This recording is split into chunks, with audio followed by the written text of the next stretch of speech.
Yo, what's going on guys? Arekkz here, and today I want to talk about Borderlands 3. As someone that played through both Borderlands 1 and 2 and thoroughly enjoyed my time doing so, it's safe to say that Borderlands 3 is well and truly on my wish list. And while it might still be a little while before we get the game itself, more than likely next year, I thought it would be handy to draw together everything we currently know on the title in a series we're going to call Rumor Roundup. Investor calls, tweets from developers, job listings, developer conferences, and other related sources. Anything we currently have that pertains to Borderlands 3 will be discussed in this video.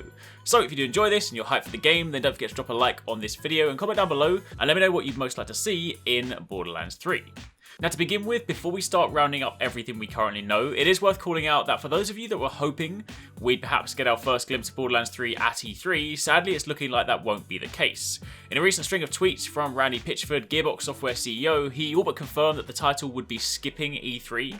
Admittedly, he did so in a bit of a cryptic manner and used a magician of all things as a metaphor, stating that even if he did say the game would not be at the show, people will still likely cling on to the hope that it might actually make an appearance. But if you actually kind of read between the lines, he's basically saying it's not going to be there. That being said, with the Borderlands 3 listing showing up on the recent Walmart leak that also supposedly revealed titles like Rage 2, Splinter Cell, Gears of War 5 and more, it's no wonder fans started speculating a little bit further. However, given what we know of the way Gearbox intend to reveal the title, it's pretty safe to say that we're likely going to have to wait a little bit longer before we get our first glimpse of the game. So let's start there. When? When are we likely to get the game, and how soon before we will get our first glimpse?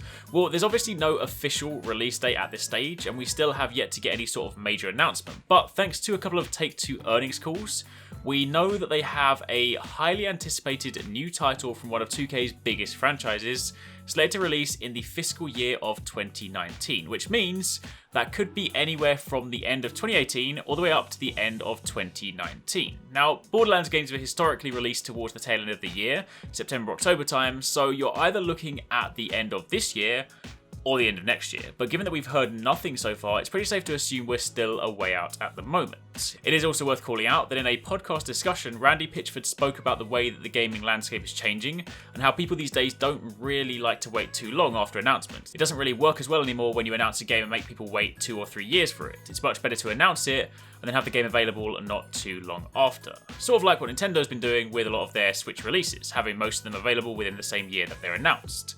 With that in mind, you're likely looking at an official announcement for the game in the very same year, fiscal year that is, that the game is due to release. And with the game not showing up at E3, then I'd imagine our first glimpse will either be at the end of this year or very early 2019.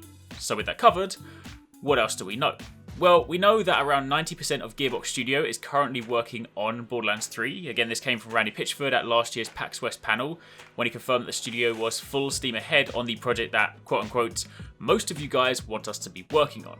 Then at last year's GDC, during an Unreal Engine 4 talk, while showing off the new tech, one of the demo scenes looked remarkably like something that would fit nicely within the Borderlands universe, given the cel-shaded aesthetic. Fans are even speculating that the character with their back to us could be grown-up Tiny Tina. During the talk, Pitchford presented the engine's improved lighting and shadow effects that would be powering the next Borderlands game, but also then went on to say that any footage shown was purely tech demo and wasn't, in fact, from the game. Either way, this one was pretty much a given, since the previous games also ran on the Unreal Engine, but now whatever they have planned next will be taking advantage of the upgraded tech offered by UE4. There was also another tweet from Pitchford last year of him wearing a mocap suit with the not-so-subtle attached tweet saying that he may or may not be a psycho bandit in a game they may or may not be working on. So, long story short, if you're in any way interested in this title, then Randy is probably a good person to follow on Twitter. Despite there still being no official confirmation, he continues to hint strongly anytime he gets the chance. But speaking more specifically about the game, what else do we know, or can we piece together? Well, the next thing is a potential hint at the location for the next game, since it seems that we won't be loot hunting on Pandora anymore, or at least for the majority of the game. One of the biggest hints actually came from Battleborn, believe it or not. There were a load of Borderlands Easter eggs dotted around the game in the form of hidden graffiti and weird audio patterns. Some of the graffiti simply said Promethea, meanwhile the decoded audio samples actually went a little deeper and said, "Visit Promethea, children of the vault. We are not on Pandora anymore. Tannis is not what she seems. Do not open the vaults." Now, for those of you that want a little reminder, Promethea is a planet where the Atlas Corporation found alien tech, which they then reverse engineered to manufacture improved weaponry and starships, and it's also a place that the Crimson Lance have a presence too.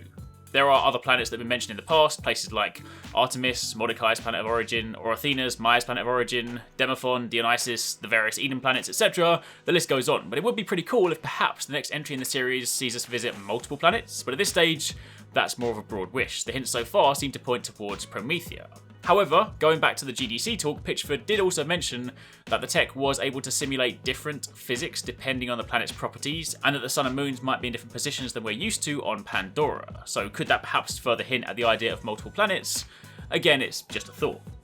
Moving on from there, a note on the platform front, but for those of you that were hoping or perhaps holding out hope for a Nintendo Switch version alongside whatever else they have planned, that unfortunately seems unlikely. Pitchford mentioned that they've been in talks with Nintendo and that they do have other 2K IP planned for the platform, but he felt that the Switch ultimately didn't offer the power needed for whatever is next for Borderlands. He mentioned that the Switch is a great console, but you also kind of need to build a bespoke experience with Switch in mind as opposed to just porting it over. So for the time being, platforms will more than likely just be Xbox One, PS4 and PC. Moving on from there, as something a little bit more random, there's thoughts that perhaps Elon Musk's wacky flamethrower might make an appearance in the game, and given all of the wacky weaponry Borderlands is known for, it would actually fit pretty nicely. For those of you that haven't heard of this before, Elon Musk's The Boring Company are currently taking $500 pre-orders for what he calls the world's safest flamethrower, which actually looks pretty cool. It almost looks like one of those water guns, the Super Soakers, only it shoots flames instead. Randy Pitchford then replied to Elon's tweet saying, "Elon, I'm going to add this to our next Borderlands game, super serious. Let me know if you want to write the flavor text. You may have already done so, we'll just lift it right from one of your tweets." Now yes, this could be a passing joke, but at the same time, given all the Easter eggs and other crazy items the game has, this isn't exactly a crazy stretch.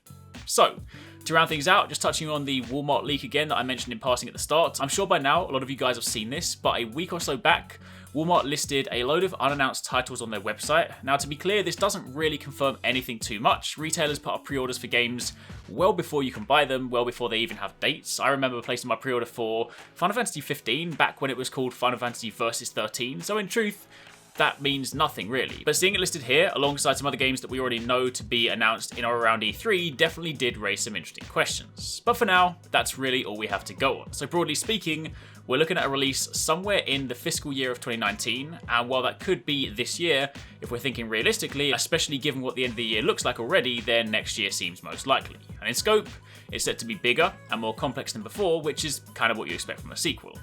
Either way, it's a game I'm definitely looking forward to, and as and when we hear more, you can expect to see more on the channel. So for the time being, let me know in the comments down below what you think, what you'd like to see in Borderlands 3, stuff like that. And thank you very much for watching, take it easy, catch you next time, peace out.